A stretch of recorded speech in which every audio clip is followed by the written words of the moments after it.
Hey all, welcome back to the Fire and Water Cooking Podcast. I'm Darren, I'm your host, and today I have a great guest. He's been on before. He is Chef Eric Villegas of Vacmaster. He is going to be at the International Sous Vide Association Sous Vide Summit this weekend, and I'm glad to have him talk about that today and also what's going on with Vacmaster. I'll be right back with Chef Eric Villegas. Smoking, grilling, getting hot and hotter. Sous vide and chilling from fire and water.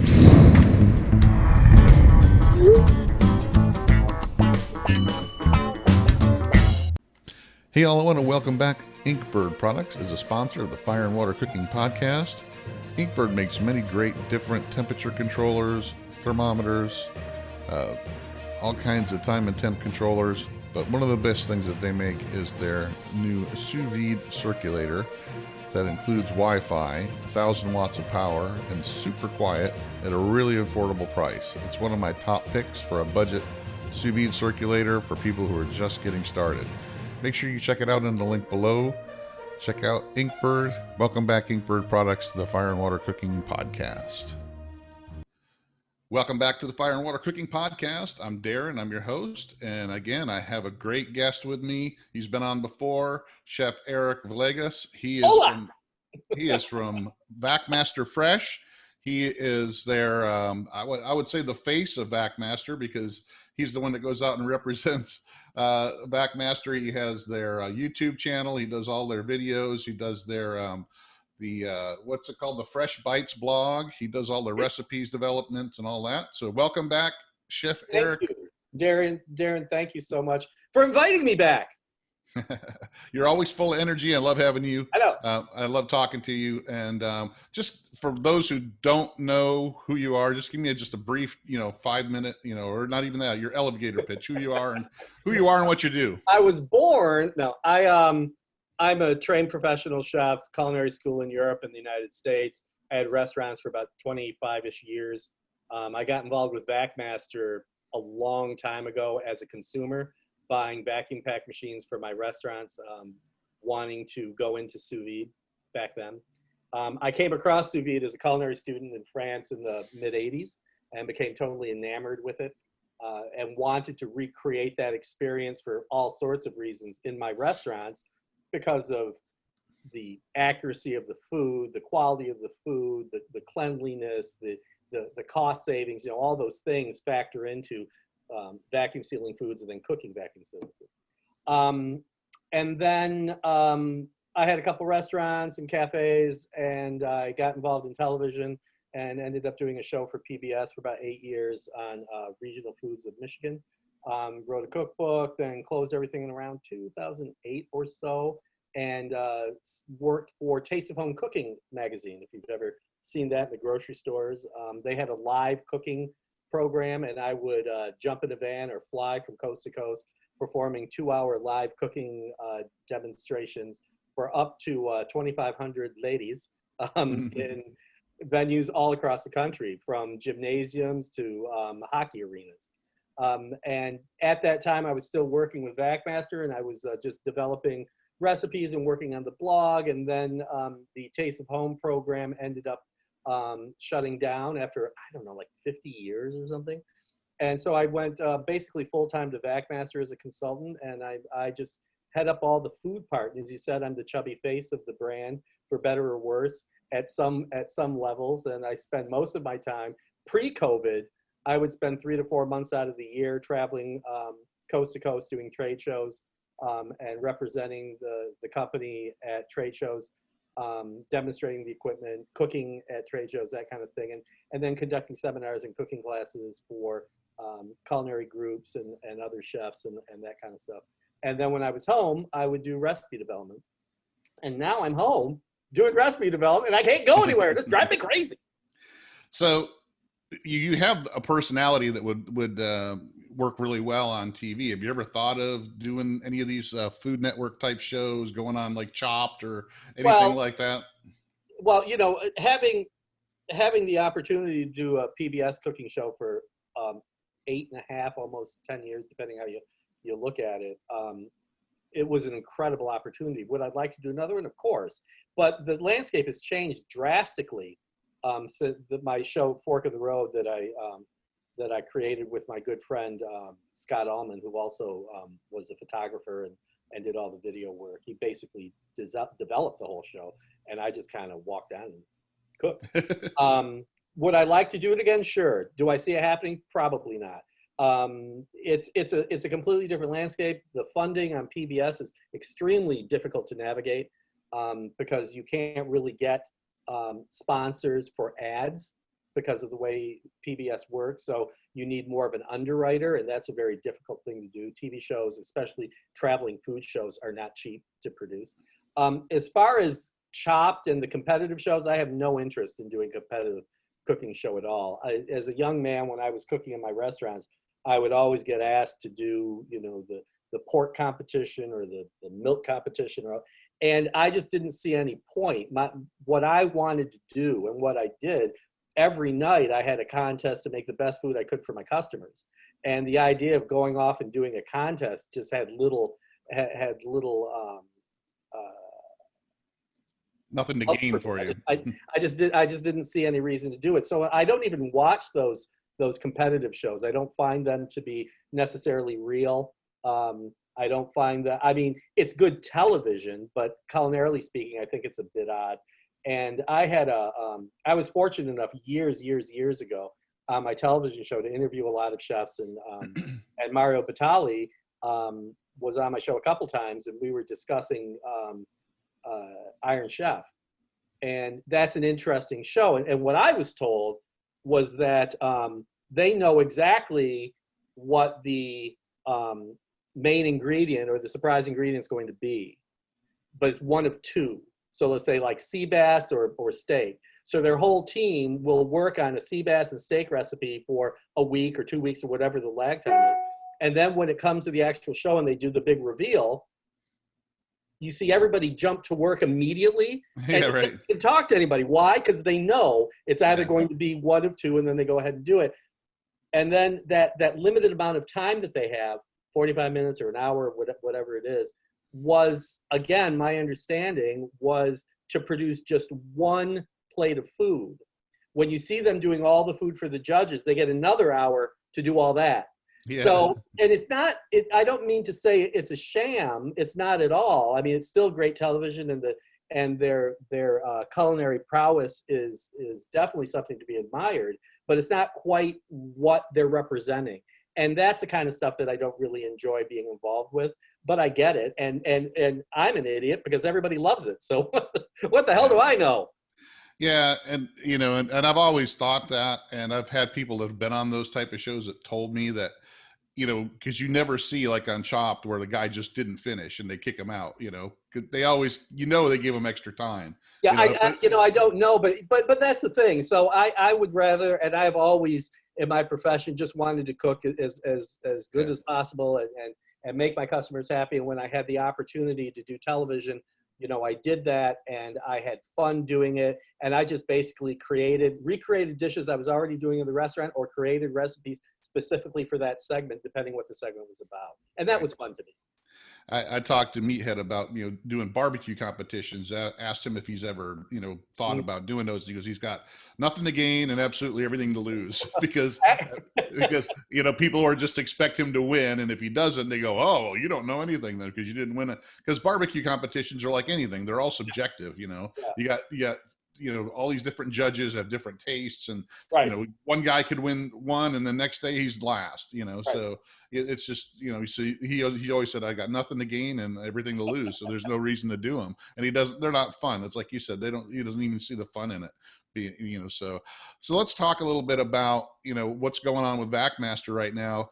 Even though we got COVID going on and all this lockdown and all this stuff, you guys are still releasing some new products. Oh, heck yes. And, two of them what are you talking about?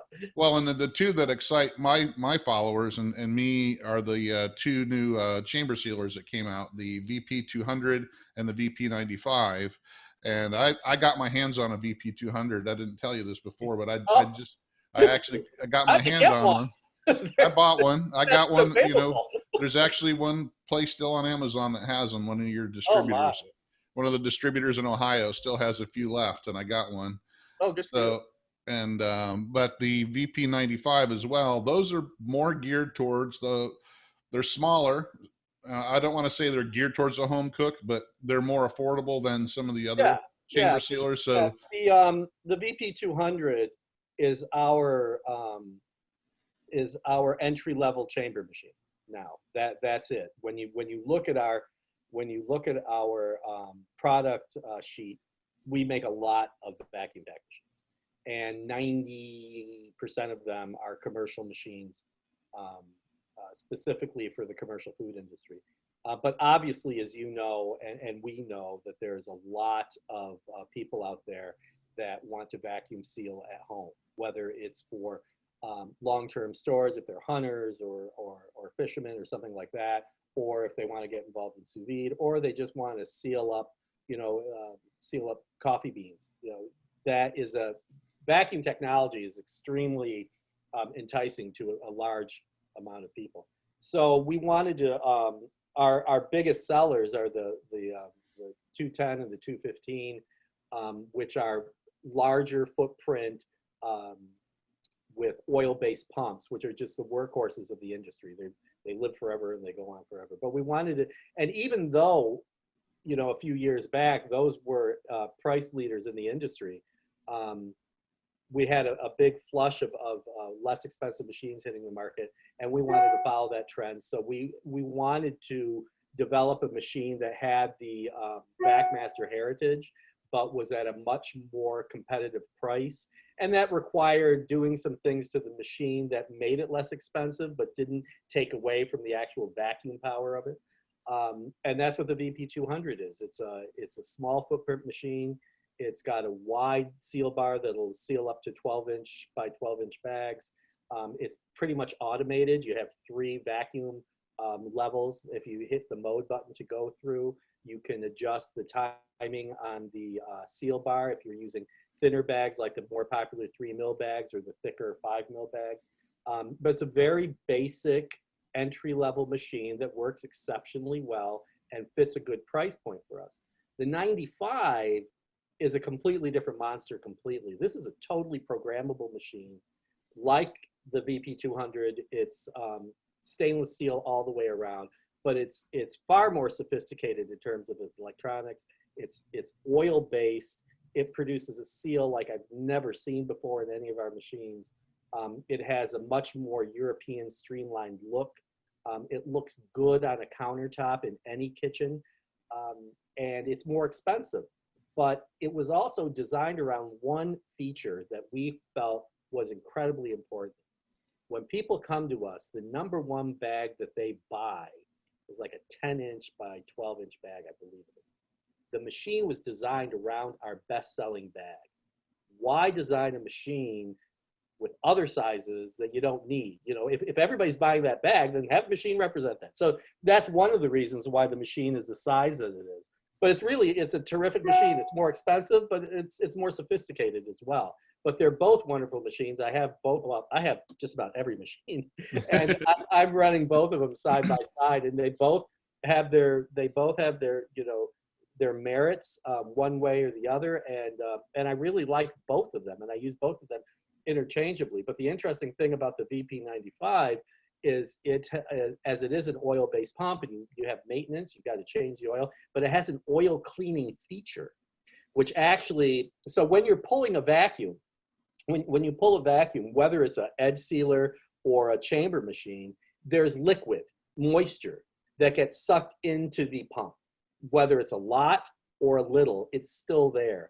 And that eventually, over time, degrades the pump. So that's why in an oil-based machine, you want to change your oil, like in your car, you want to change your oil so the pump, or the engine rather, is working to its optimum. Well, a lot of that is just liquid, is just water, is vapor. And what this machine does, what the 95 does, is it actually heats up the oil to boil off the water, if you will. wow. And that's what actually, it's really interesting. It's a fascinating machine, and there has so many features. I still haven't figured them all out, but yeah, they're both really cool machines. They're both different price points. I'm a big fan of both of them and our entire line. I also have the 325 in my laundry room with gas flush, and I've been nitrogen packing and carbon dioxide filling bags with all sorts of crazy stuff inside them. So I have a lot of fun. Yeah, I did get to play around with the VP 200 some, and it is like you said, it's a basic. And I think it's perfect for the home user that wants to, process large quantities of food and use it for sous vide. I occasionally will buy a whole or half steer and fill my freezer, and unfortunately the processor that I use, they only wrap it in butcher paper, and so Right. I like to redo a lot of their stuff Sure. Yeah. and vacuum seal it because it lasts 100 times longer than it's just sitting there in butcher paper. So that's one of the reasons I use a vacuum sealer. But I haven't had a chance with the VP95, but I can tell, even though it's a smaller footprint and it takes the smaller bags, if that's the one that you would know what bags you're selling. So if you're saying that that's the number one selling bag you have, Yes. and if it's mostly for sous vide, I would say that size bag is what people are going to be using anyway. I don't know, to be brutally honest with you. I don't know if that's necessarily true or not, because it's been our best selling bag for years before sous vide. Yeah. Before we started selling circulators. So, but I don't really have an answer to that question. But yeah, it was designed around that, and I just think it's a really cool machine. And the VP 200, again, they're simple to use, and that's the idea, is to take the guesswork out of it. If you're going to geek out, if you want to have all the dials and the things, you go to a 95 or some of our bigger machines. If you just want to seal something and not even think about it, that's you're in VP 200 territory. It's just, everybody's different. Everybody has different wants and needs on what they need vacuum packaging to do for them. And if they're going to introduce cooking vacuum sealed foods and sous vide, then there's another whole level that you can screw around with. Yeah. And the good thing about both of those units is, like you said, they have a smaller footprint and they're easier to sit on your counter, and they look nice. They're not, looking at people come into your house and go, what in the world is that big, huge thing taking up half your counter, Right. So And both of those, unlike our original line, have total touchscreen control boards. That's a move forward for us in that direction, where most of our stuff was the pressy button thing. I don't know what the terminology is, but these are all really nice and smooth. And sometimes, to detriment, I'll just run my finger across it and it'll start. I don't know what happened. I get scared. But yeah, they're both cool. I like both of them. So let's talk about the growth of sous vide. I mean, we talked last year a little bit about this, and I see it to continue to grow, especially with what's going on now. I mean, we can talk about what COVID has done. I've had a couple of guests on lately that even in the barbecue side and the equipment sales, the grill manufacturers, the charcoal manufacturers, their sales have increased, over these last few months dramatically, because people are staying home and cooking more, and the restaurants were closed for a while and they couldn't get out. So people were looking back at, hey, people are buying $1,000 grills, and it's not that there's supply line problems. It's just they're buying more of them. I've got grill companies that are telling me they're selling twice as many grills this time of year than they did last year. So have you guys found the same thing happening with some of the stuff that you guys sell? Or yeah, our sales are not soft. I mean, I was worried, right? And as I think everybody was in every market, but I think what you're saying is true. I mean, I have no numbers really to back any of that up, but it seems that we're seeing a lot more cooking videos, people cooking more. It's certainly, when that VP 200 hit, they were sold out before they even reached shore, and then the other shipment is coming. So, and who exactly are buying those? Again, I don't have the numbers for that. If it's hunters or commercial or whatever, but I definitely see an increase, and we're very comfortable with where we are in that realm. But I will, on the other hand, it makes it harder, just because I can't be with my team. I just can't fly into Kansas City and sit at a table and discuss. I mean, we can do all the Zoom meetings we want, but it's not the same thing. We spend a lot of time or spent a lot of time traveling to trade shows. And that's when we have that one-on-one with our customers. And very few of our competitors do those. The really big ones do. It's a very interesting thing to be on the floor talking to people face to face about what vacuum sealing is, what sous vide is, what can they use these machines for commercially, how can they incorporate it into their business at home, can I make my chili a week in advance? The questions run the gamut. So it's very exciting to be able to do those. And I just hope we can hit the trade show circuit again, because I really miss the interaction with the customer.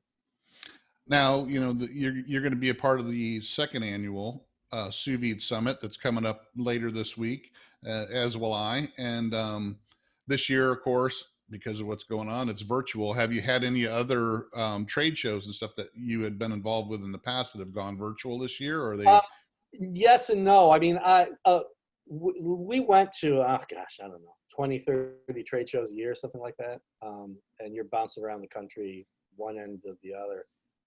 A lot of them have offered online, like breakout sessions and things, but as a trade show, what I want to say, as a trade show participant, as what I like to call a booth monkey, sitting by my booth and pretending I'm in the circus and having people come to my booth.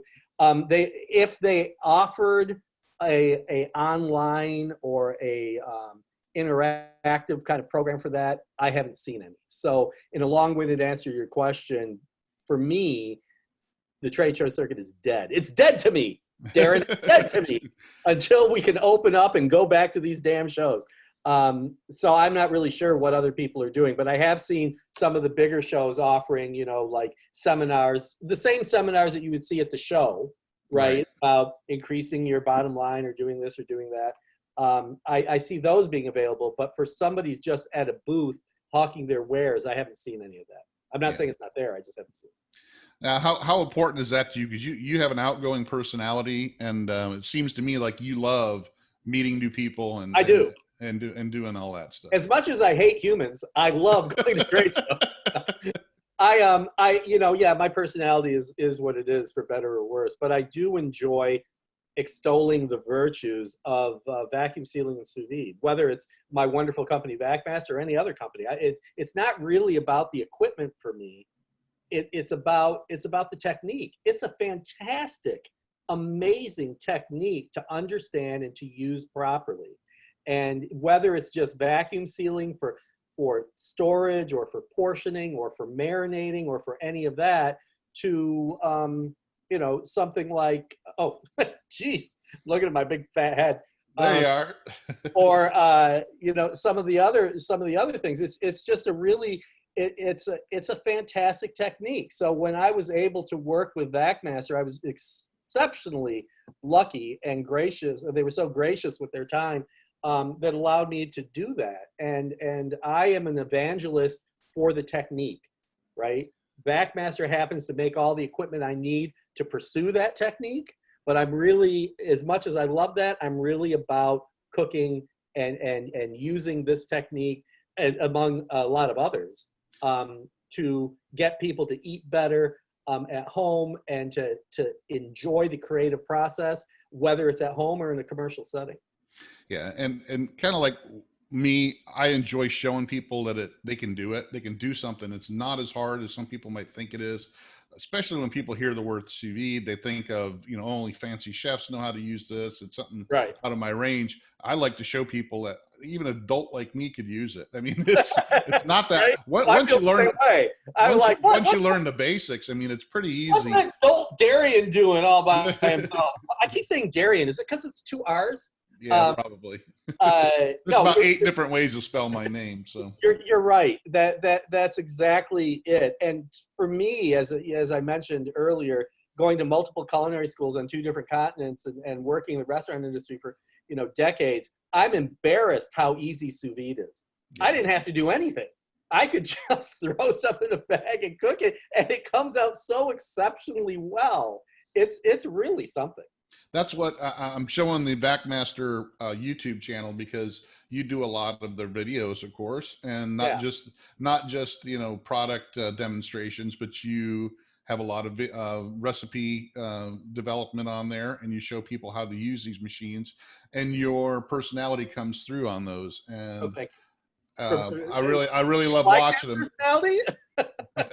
I really love watching because your passion comes through on it, and that's when things people can relate to passion, and you're not a phony, fake. I mean, people can sniff out, when somebody's just trying to sell a product, or Right.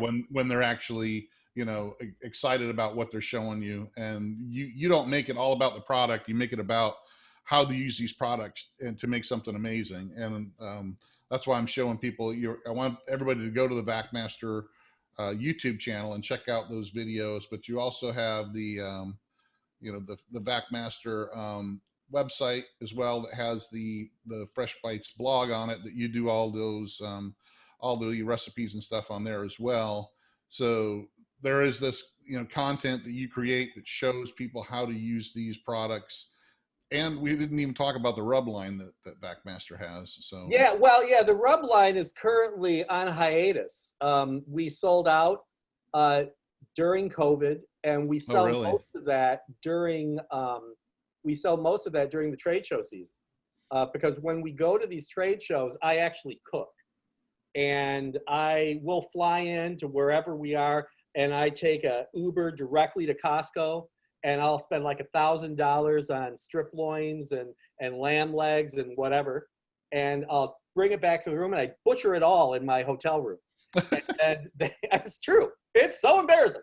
And it all comes to the hotel room, and then we have the unit shipped to my room, and I set up a cooking station, and I got vacuum sealers and circulators. I cook everything in the bathroom.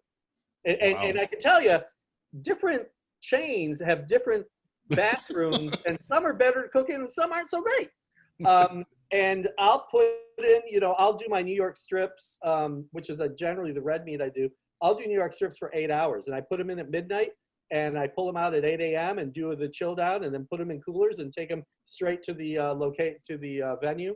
And we leave them there in ice over 2 or 3 days and cook them away. And so when we were coming up with this concept, and it took a while, to see what we were going to do, I needed something that was going to season really quickly and showcase, what this technique could do with minimal work. And so the seared line were recipes and formulas that I had developed years and years and years ago in my restaurants that I reformulated for sous vide cooking, and they sold amazingly well, considering we didn't do anything. So, stack them on the table at trade shows, and people loved them. I mean, they sold really well. So we're kind of again in hiatus, waiting for COVID to end and not re-up, because the minimum order to have these things, produced Right. Yeah. is going to be a while. So but I have a bunch of them here that I still continue to work with, and I'll be using the burger blend for the hamburgers for the Sous Vide Summit, which is something I think I did at the first summit as well when we fed people. But yeah, so all sorts of fun stuff. It's really a wide open book of directions we can go and directions we can take the company. And I'm the only food person, true food person, trained food person at Vacmaster, and everybody else are engineers and marketing people and sales people. And so they just don't know what to think of me. But I like to turn them on to what we're doing, and they do, Friday food fests, and they'll, maybe cook something for lunch, and the circulators all over the office, and they'll use the rubs, or they'll make their own. It's a lot of fun. Now, who were the main purchasers of the rubs? Were they restaurants? Were they, No, they were individuals. They were homey individuals, people that would just come up and, I want that, and they'll buy like 5 or 6 or 7, and just kind of throw them at them, and nice prices. And of course, we sold them online, but we didn't really pursue any national distribution for the spice line, because we were just kind of fooling around to see what direction it was going to go. Sure, see if it would sell. I mean, Yeah. I've talked to several, barbecue guys that, like you said, they started, well, I want to sell my own rub, but then they found out you got to buy 400 cases of it to, for your initial order. The minimum order is high, which is why it was so good for us for trade shows, because if we're doing, let's say, the restaurant show in Chicago, the NRA show, that's, I don't know. I'm just gonna pull numbers out of the air. Something like 10,000 attendees over, X amount of days. And I'm cooking up sirloin strips and cutting them into chunks and dusting them with my wild mushroom roasted garlic rub, and they're, eating them away. And I don't even know. I sometimes like 20 or 30 people will go by before I bring my head up and see if anybody's actually, who they are. But yeah, it's interesting. The rub business is interesting. Then, there's warehousing and then all the labeling and everything. Yeah. Warehousing food and that kind of stuff. There's lots involved with it. Yeah, there's a lot more to it than people understand. And like I say, I talked to a couple of guys and they're just like, yeah, I had to buy 400 cases. And you're like, I hope this stuff sells because I got 400 cases of the stuff sitting in my garage. Yeah, because even for Vacmaster, it's a little bit easier because it's a big company, but still, we're huge. But it's still, you got to, that's just going to sit in a warehouse and rot. You just don't want that. There is a shelf life, so to speak. The spices don't go bad, right? But they can lose their intensity, and due to legalities, you have to put a best by date on it. And some people look at it as an expiration date, but it's not technically an expiration date. So there's that. So you got to move it. You got to push this stuff out. So but it's great. And I've been able to do a lot of fun stuff. The wild mushroom, the burger blend, the Michigan maple rub, the lake effect is my all-purpose seasoning. There's all sorts of fun stuff, and there's new stuff too that's really cool. Well, cool. I can't wait. I can't wait to try it. I hope all this stuff goes away soon so we can get back to normal and some of this stuff we can experience together. I was really looking forward to going to the Sous Vide Summit in San Francisco this year because I'd never been to the Bay Area. I've only been to Southern California, and I have family actually up there, and I was going to visit them while I was there and all that. But I was really looking forward. I wasn't able to attend last year because I got notified, too late. I'd already had my year planned out, but I was really looking forward to this year, and really hate that. Yeah, me too. I really wanted to go. I was really honored to be at the first one and to see what Mike and Jason did for their first show, and it was really remarkable at how well it came off. And meeting all the people there, and I was really looking forward to number 2, and to be involved with a trade show like that, with a group of people like that on the ground floor at the very beginning. That's never happened to me before, and so that was very exciting to be involved with that, and looking forward to what the future will hold, because it's a wonderful, as I've been saying, a wonderful technique, and to be involved with all these people who are really just giants in the industry and learning from them is a pretty inspiring position to be in. And meeting Meathead, who's a hoot, and his knowledge, which is just crazy deep, is really exciting. Yeah, and I've talked to Mike and Jason about this too, and it's really not a trade show. It's a bunch of enthusiasts who got together, and that's the thing about it. It's people that are passionate. It's not just another job or, another thing to do. For a lot of us, it's, I don't get paid for any of this stuff. You got a lot of people. We got a lot of people that gave up their time and volunteered, and just because they are passionate about this. So that's a lot different than, I've been to plenty of, business trade shows. You got somebody like the guy standing at the booth passing out business cards or product, with no enthusiasm whatsoever. This is a bunch of guys that are just really excited and enthusiastic about teaching people how to use a cooking method that is, they can do it a lot with. And that's what got me involved in, is I want to show people that it's not just cooking a perfect steak. It can do so much more. And it's not just a gadget that's going to sit in a drawer somewhere. It's not an Instapot. It's not a George Foreman grill. It's a total cooking method that does so much more than they could ever dream of.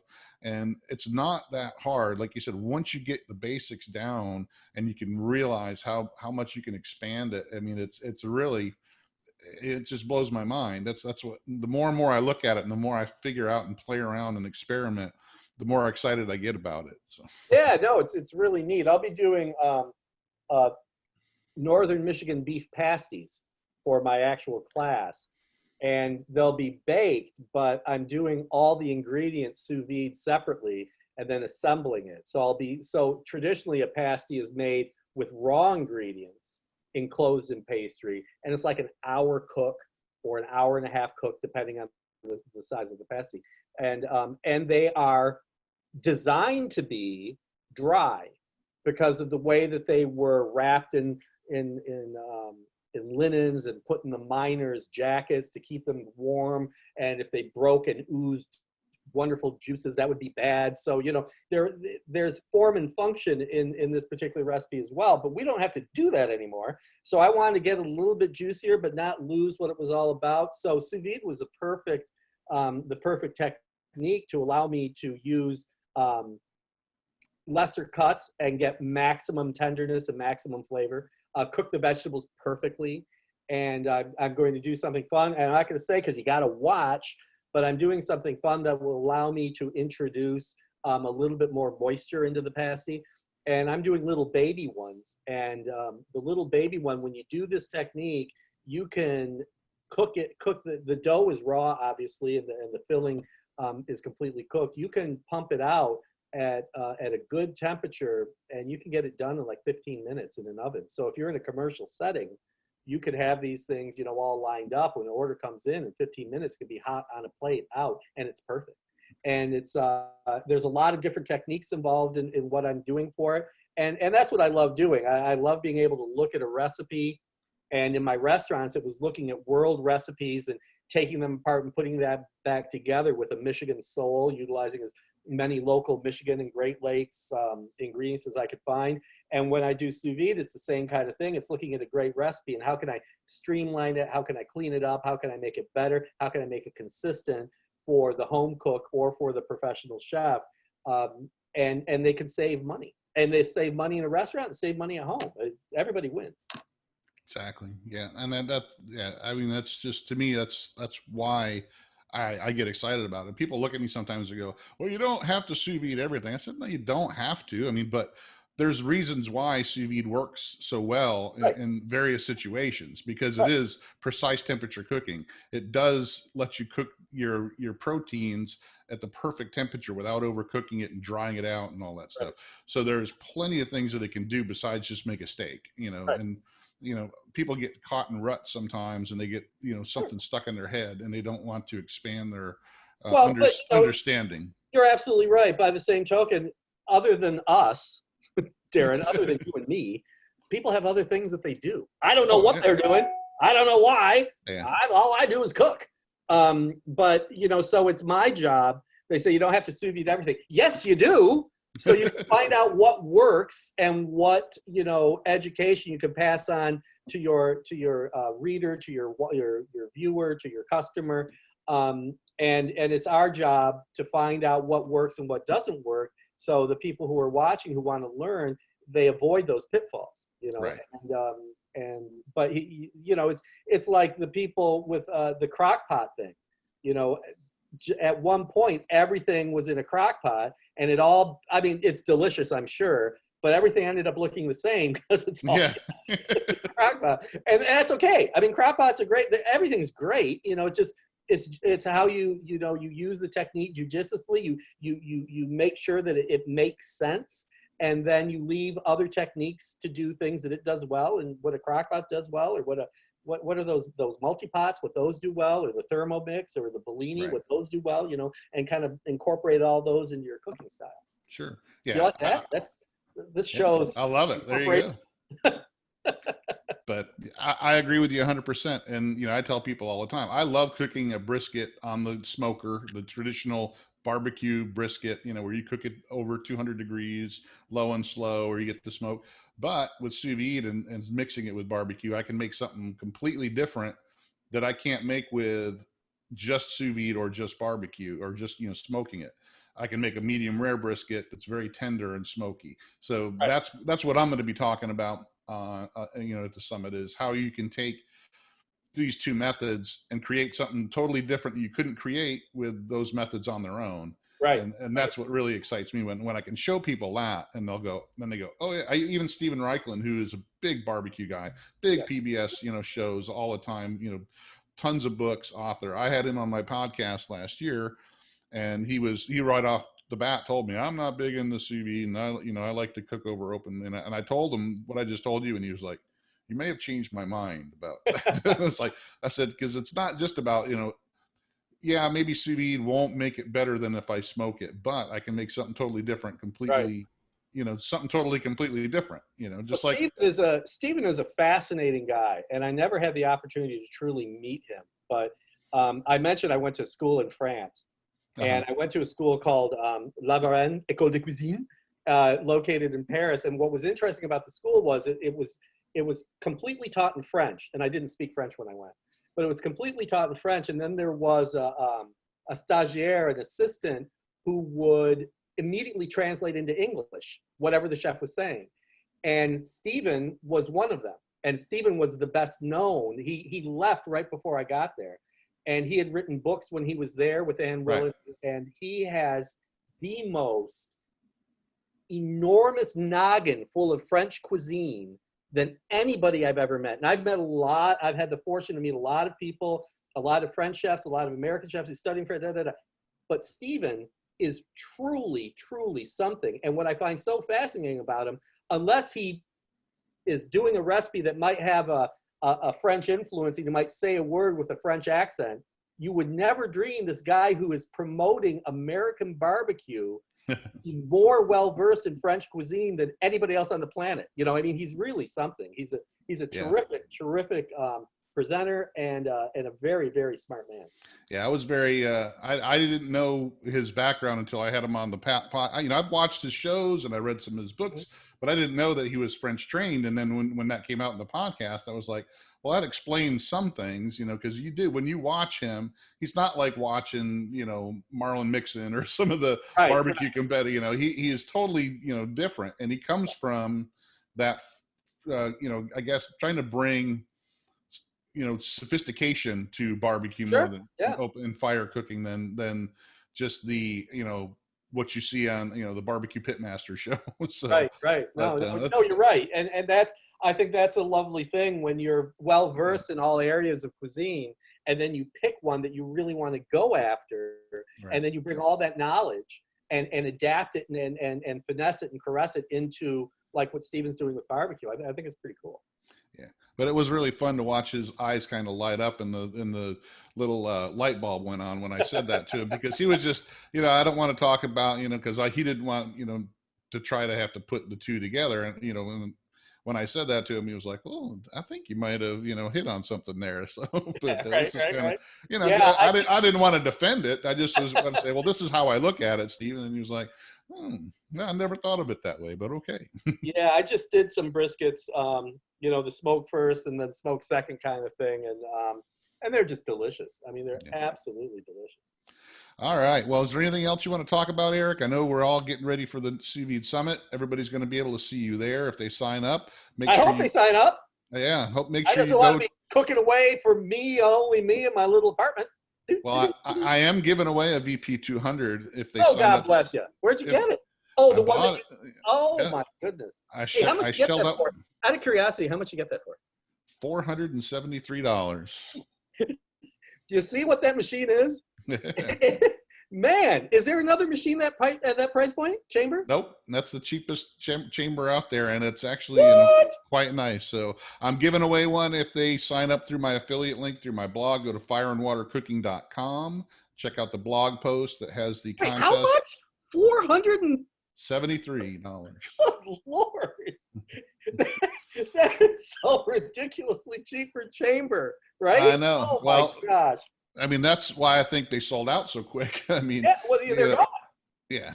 So, I mean, they, when, the closest, the VP to 10 is, $1,000. So, I mean, literally you're, half off, if not more. So it's, to have a chamber sealer. Put up with some of the failings, I shouldn't say failings, some of the limitations of the VP because of the price point. Right. Exactly. Well, it's like anything. You give up a little, but it's still a chamber sealer. So it's a chamber sealer that sucks the crap out of a bag and seals it, and that's what we go for. So make sure you guys check out my blog, fireandwatercooking.com, and so you can sign up to see Eric Villegas. Now you're doing a couple things at the summit, correct? Yeah, I'm going to, my class is going to be the beef pasty, as I alluded to earlier, and it's about breaking down that Northern Michigan classic, hailing from Wales, from the Cornish miners, and incorporating the sous vide technique and how you can make a better pasty. And then I'm going to be doing burgers on Saturday, and I think, I'm not really clear on exactly what I'm doing, other than I'm making Juicy Lucy's, is to make the Juicy Lucy's, and people are going to follow in and cook with me when I do it for their lunch, I guess. I'm not really sure. All I know is I'm doing it, and I'm taking questions as I do it. But I love me some Juicy Lucy's, and I honestly think the sous vide method for Juicy Lucy is a really no-fail because they don't leak. It's really great. It's a really great way to do it. And we spent a lot of time in Milwaukee, and I made my team take me to every Juicy Lucy restaurant. Not Milwaukee, and where was it? Wisconsin? No, Minneapolis. Minneapolis? Wherever it was from, we were there. And I made them take me to every Juicy Lucy restaurant. We had the quote unquote original, the sort of the original, the upscale, the downscale, all of them. And they're tasty little sons of guns. I love them. Yeah, and that's the other thing. People will always go, "Oh, I don't understand why you would, sous vide burger." Or I'm doing a meatloaf right now. I got a meatloaf in the sous vide right now, and people don't understand that if you want to cook something to an exact temperature, especially if you want a thick burger or something like a Juicy Lucy, where it's thick, and you want to make sure the meat gets done, and you don't want to cook it to death, you still want it juicy, right? And then you cook it to the exact temp, then you sear it. And especially if you like a medium rare burger. Now, right. I like a big, thick, medium rare burger, but you can't go to a restaurant anymore and order a medium rare burger because, they won't let you because you medium rare police come and pull you over. I know. Get on you. I'm sorry, it's got to be medium well. You gotta. What are you doing? You're gonna kill everybody at the table. So I got to put a mask on my medium rare burger, so it doesn't affect. So that's a perfect situation, and once people understand, they go, "Oh yeah, now I can see it." You're not gonna do smash burgers sous vide, of course, because you're smashing the crap out of it.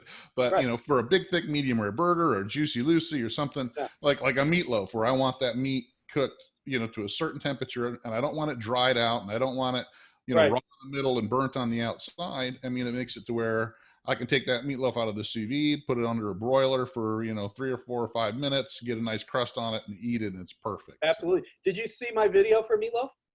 I probably did. It's but I don't. It was tasty, and what I ended up doing, and I'm going to be doing it again, and something I've been working on here at home was planked food, where I cook the food on the plank sous vide.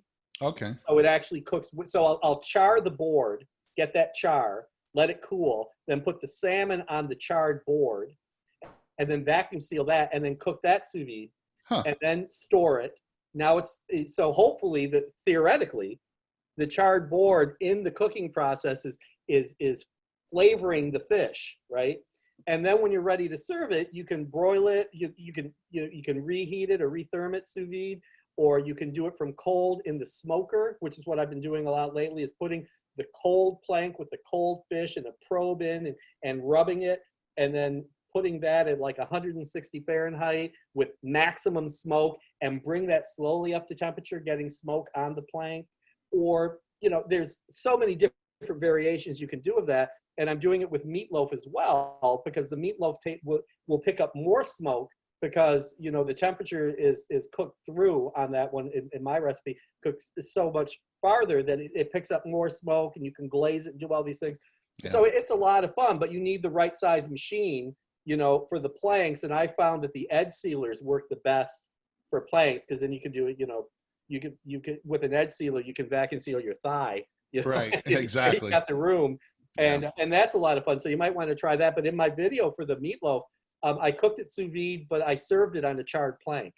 Gotcha. And that gave, I charred the plank and then put the meatloaf on it. And that gave it that kind of woodsy, kind of smoky, kind of very interesting. Even though it was all cooked in a bag. I love it. I like to do like the they call them fatties, where you do the meatloaf and wrap it in bacon and all that, because it cooks the bacon. Right. So when you go throw it on the smoker afterwards, you don't have to worry about the bacon not cooking all the way, when the meat getting overdone while it's waiting for the bacon to cook and all that kind of thing. because usually it's really tough when you got a bacon wrap meatloaf. Either the bacon's going to be done and your meat's going to be, you know, all dried out and nasty, or your bacon's not going to be done and to make the meat, you know, perfect. So if you sous vide it, you get everything cooked, and then you're just crisping the bacon up, and everything stays, you know, Right. inside just stays nice and juicy. When I started doing the Fresh Bites blog back in the day, we weren't doing video. They were just all like, they were blog posts with pictures. Right. And I did a bacon wrap tenderloin. And I wasn't really clear, you know, I just wanted to do it. And I was amazed in the sense that when I'd had it as a young man at the country club or at restaurants, you know, the bacon was cinched like a girdle, you know, and you had that string around the outside, it pinched Right. it in, and the bacon was falling off, and it wasn't completely cooked, and it was just, it was a bad experience. But what I ended up doing was I used meat glue, and I glued the bacon to the tenderloin steak, to the filet mignon, whichever one I was using. And I vacuum sealed that, and I cooked them all together. And then after I brought it out and I seared it and served it, what amazed me was, in previous incarnations, the bacon wrap tenderloins I had had growing up, was when I ate it, if the bacon was cooked well or not, didn't matter. You tasted beef and bacon. When you wrap it and cook it together, you get this bacony tenderloin, and the flavor was light years superior, right? And to go back to your point, and the bacon was perfectly cooked. And because I use the trans boot, because I use the glue, it was a smooth cover. There wasn't any cinching, and it was beautiful. And I was really, really impressed. And it's just that cooking the tenderloin with the bacon, that bacon fat, and that smoky bacon. Obviously, the quality of bacon is important in that particular dish, and it just flavored the beef. It was fantastic. Man, sounds delicious. You're making me hungry. Oh, it's my job. Well, make sure you guys check out the Sous Vide Summit this weekend with Eric Villegas. Also, check out the Vacmaster YouTube channel. Check out Vacmaster Fresh, the website, and look up the Fresh Bites blog. That's where Eric usually, you know, find all his blog posts as well. And I really appreciate you being on, Eric. And I can't wait to watch your videos at the Sous Vide Summit. Darren, it was a pleasure. Thank you so much for inviting me back. And for those of you who are watching, he asked me weeks ago, and I was an idiot, and I was traveling and doing some stuff with my family, and I spaced out, and I didn't get back to him, so I apologize. And you're so That's great all right. Taking time to get me back on. But I look forward to seeing you and your endeavors and continued success in what you're doing. I mean, you just keep rolling along and doing more and getting more followers, and it's very exciting to see. So thank you, and I look forward to this weekend as well. Well, I appreciate you being on. You don't have to, and you do this. I don't pay any of my guests, so you guys do this on your own. So why did I get that check? Don't cash that check. That's worth it. Well, thanks for being on. I appreciate it, and we'll see you guys on the next Fire and Water Cooking podcast. Make sure you join the summit, the Sous Vide Summit. I'll have a link in the description below. See you on the next episode. Well, thanks again for joining us on the Fire and Water Cooking Podcast. I want to thank Chef Eric Villegas one more time for being on from Vacmaster. Check out the links below. You can find his YouTube channel and his blog on Vacmaster Fresh. Make sure you check out the Sous Vide Summit coming up this weekend, August 21st to the 23rd. You can check out many of the guests that will be on there. Check out the link below. Sign up, and you can win a VP200 Vacmaster. I'll see you again on the next Fire and Water Cooking Podcast.